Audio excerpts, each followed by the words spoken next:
The Romance of a Busy Broker by O. Henry. Pitcher, confidential clerk in the office of Harvey Maxwell Broker, allowed a look of mild interest and surprise to visit his usually expressionless countenance when his employer briskly entered at 9:30 in company with his young lady stenographer. With a snappy, "Good morning, Pitcher," Maxwell dashed at his desk as though he were intending to leap over it, and then plunged into the great heap of letters and telegrams waiting there for him.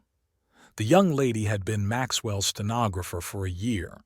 She was beautiful in a way that was decidedly unstenographic.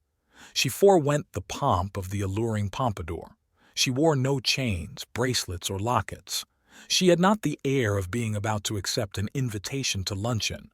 Her dress was gray and plain, but it fitted her figure with fidelity and discretion. In her neat black turban hat was the gold-green wing of a macaw. On this morning she was softly and shyly radiant. Her eyes were dreamily bright, her cheeks genuine peach blow, her expression a happy one, tinged with reminiscence. Pitcher, still mildly curious, noticed a difference in her ways this morning. Instead of going straight into the adjoining room where her desk was, she lingered, slightly irresolute, in the outer office. Once she moved over by Maxwell's desk, near enough for him to be aware of her presence. The machine sitting at that desk was no longer a man. It was a busy New York broker, moved by buzzing wheels and uncoiling springs. "Well, what is it? Anything?" asked Maxwell sharply. His opened mail lay like a bank of stage snow on his crowded desk. His keen gray eye, impersonal and brusque, flashed upon her half impatiently. "Nothing," answered the stenographer, moving away with a little smile. "Mr. Pitcher," she said to the confidential clerk, "did Mr. Maxwell say anything yesterday about engaging another stenographer?" "He did," answered Pitcher. "He told me to get another one. I notified the agency yesterday afternoon to send over a few samples this morning. It's 9:45 o'clock, and not a single picture hat or piece of pineapple chewing gum has showed up yet." "I will do the work as usual then," said the young lady, "until someone comes to fill the place." And she went to her desk at once and hung the black turban hat with the gold-green macaw wing in its accustomed place. He who has been denied the spectacle of a busy Manhattan broker during a rush of business is handicapped for the profession of anthropology. The poet sings of the crowded hour of glorious life. The broker's hour is not only crowded, but the minutes and seconds are hanging to all the straps and packing both front and rear platforms. And this day was Harvey Maxwell's busy day. The ticker began to reel out jerkily its fitful coils of tape. The desk telephone had a chronic attack of buzzing. Men began to throng into the office and call at him over the railing, jovially, sharply, viciously, excitedly. Messenger boys ran in and out with messages and telegrams. The clerks in the office jumped about like sailors during a storm. Even Pitcher's face relaxed into something resembling animation. On the exchange there were hurricanes and landslides and snowstorms and glaciers and volcanoes, and those elemental disturbances were reproduced in miniature in the broker's offices.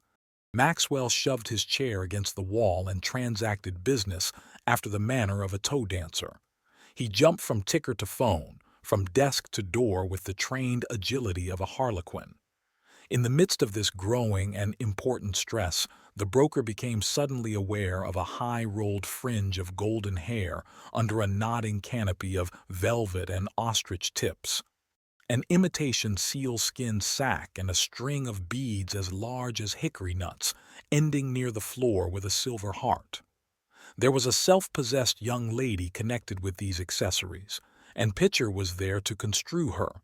"Lady from the stenographer's agency to see about the position," said Pitcher. Maxwell turned half around with his hands full of papers and ticker tape. "What position?" he asked with a frown. "Position of stenographer," said Pitcher. "You told me yesterday to call them up and have one sent over this morning." "You are losing your mind, Pitcher," said Maxwell. Why should I have given you any such instructions? Miss Leslie has given perfect satisfaction during the year she has been here. The place is hers as long as she chooses to retain it. There's no place open here, madam. Countermand that order with the agency pitcher, and don't bring any more of 'em in here." The Silver Heart left the office, swinging and banging itself independently against the office furniture as it indignantly departed. Pitcher seized a moment to remark to the bookkeeper that the old man seemed to get more absent-minded and forgetful every day of the world. The rush and pace of business grew fiercer and faster. On the floor, they were pounding half a dozen stocks in which Maxwell's customers were heavy investors. Orders to buy and sell were coming and going as swift as the flight of swallows. Some of his own holdings were imperiled, and the man was working like some high-geared, delicate, strong machine, strung to full tension, going at full speed, accurate, never hesitating, with the proper word and decision and act ready and prompt as clockwork. Stocks and bonds, loans and mortgages, margins and securities. Here was a world of finance, and there was no room in it for the human world or the world of nature. When the luncheon hour drew near, there came a slight lull in the uproar. Maxwell stood by his desk with his hands full of telegrams and memoranda, with a fountain pen over his right ear and his hair hanging in disorderly strings over his forehead. His window was open, for the beloved janitress Spring had turned on a little warmth through the waking registers of the earth, and through the window came a wandering, perhaps a lost odor, a delicate, sweet odor of lilac that fixed the broker for a moment immovable. For this odor belonged to Miss Leslie. It was her own, and hers only. The odor brought her vividly, almost tangibly before him. The world of finance dwindled suddenly to a speck, and she was in the next room, 20 steps away. "By George, I'll do it now," said Maxwell, half aloud. "I'll ask her now. I wonder I didn't do it long ago." He dashed into the inner office with the haste of a short trying to cover. He charged upon the desk of the stenographer. She looked up at him with a smile. A soft pink crept over her cheek, and her eyes were kind and frank. Maxwell leaned one elbow on her desk. He still clutched fluttering papers with both hands, and the pen was above his ear. "Miss Leslie," he began hurriedly, "I have but a moment to spare. I want to say something in that moment. Will you be my wife? I haven't had time to make love to you in the ordinary way, but I really do love you. Talk quick, please. Those fellows are clubbing the stuffing out of Union Pacific." "Oh, what are you talking about?" exclaimed the young lady. She rose to her feet and gazed upon him, round-eyed. "Don't you understand?" said Maxwell restively. "I want you to marry me. I love you, Miss Leslie. I wanted to tell you, and I snatched a minute when things had slackened up a bit. They're calling me for the phone now. Tell 'em to wait a minute, Pitcher. Won't you, Miss Leslie?" The stenographer acted very queerly. At first she seemed overcome with amazement, then tears flowed from her wondering eyes, and then she smiled sunnily through them, and one of her arms slid tenderly about the broker's neck.